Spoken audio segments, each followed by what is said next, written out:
Salut à tous, Kwame Sport, j'espère que vous allez bien, peu importe l'heure et l'endroit où vous regardez cette vidéo. Avant de commencer, cliquez sur like, abonnez-vous et activez la cloche de façon à être tenu au courant quand je posterai de nouvelles vidéos. L'UFC Arabie Saoudite vient de se terminer. Non, vraiment, je pense que les Saoudiens ils veulent vraiment tout casser sur leur chemin. Déjà, ils sont en train de prendre le contrôle de la boxe, maintenant l'UFC. En plus, ce qui est marrant, c'est que ça se voit clairement que le public qu'il y a dans ces événements-là ne sont même pas des amateurs de sport de combat. Enfin bref. En tout cas, ça vient de se terminer. Le co-main event entre Pavlovich et Volkov euh, était particulier. Parce que, je ne sais pas pour vous, mais moi, un combat entre deux heavyweights, je m'attends à ce qu'il y en ait un qui aille dormir. Et que ça n'aille pas au-delà du deuxième round. Et là, ça allait jusqu'au troisième round, ça allait jusqu'au bout.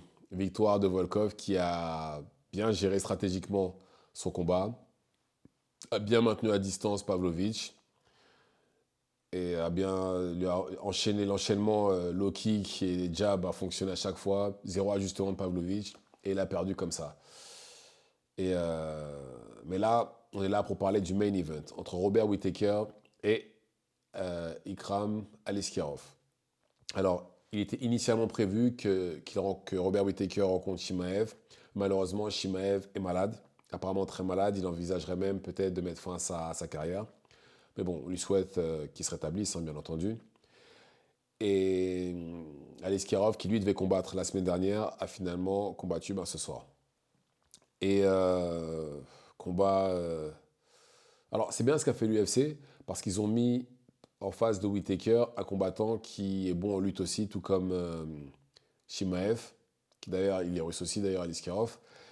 Et je pense qu'il voulait peut-être éventuellement voir si ça allait être un obstacle ou pas, justement, la lutte pour lui. Eh ben, on ne le saura pas, parce qu'il a mis KO Aliskerov après quelques échanges. Il a connecté avec sa droite sur... j'ai pas bien vu si c'est la tempe ou le menton, mais il a connecté et Aliskerov a vacillé. Il s'est rapproché, il a mis un uppercut, il est tombé et il a terminé à coup de poing. Il a fait tout ça en moins de 2 minutes. Orbalé s'est pesé. Au suivant, victoire par KO.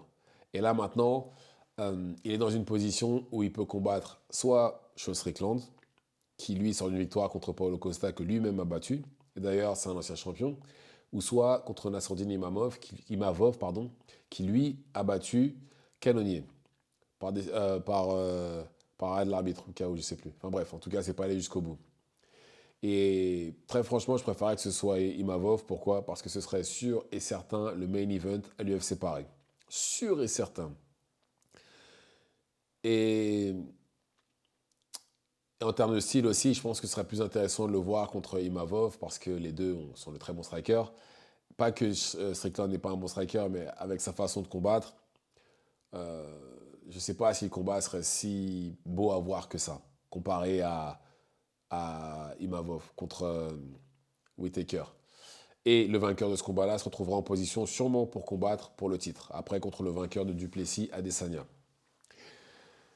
Et qui aura lieu très bientôt aussi d'ailleurs. Et en tout cas, Strickland, on a vu la différence de niveau et je pense que l'expérience aussi a forcément dû peser dans la balance. Bon, après, c'est uniquement sa deuxième défaite à Aliskerov, il reviendra, sûr et certain. Et en plus de ça, il a pas, vu que c'était la dernière minute, il n'a pas de quoi avoir honte ni quoi que ce soit. Mais bon, dommage de finir comme ça et en plus aussi rapidement. Mais c'est dommage aussi parce qu'on aurait pu voir comment Whittaker aurait pu s'en sortir face à la lutte d'Aliskerov. Parce que certes, il a une très bonne défense de lutte, mais il n'a jamais eu à défendre contre un Russe. Et les Russes, on sait très bien que ce sont d'excellents lutteurs. Et encore plus Aliskerov, qui est ancien champion de Sambo. Mais bon, il a réglé le problème. Hein. On ne peut pas lui en vouloir non plus d'avoir réglé le cas Aliskerov très rapidement. Sachant qu'en plus, le combat d'avant, c'était un combat d'heavyweight qui allait jusqu'au 3, qui allait jusqu'au bout. Tant mieux. Enfin bref, victoire de Whittaker, bravo à lui et au suivant. Dites-moi ce que vous avez pensé du combat. Activez la cloche de façon à être tenu au courant quand je posterai de nouvelles vidéos et on se reverra à la prochaine. Ciao, ciao.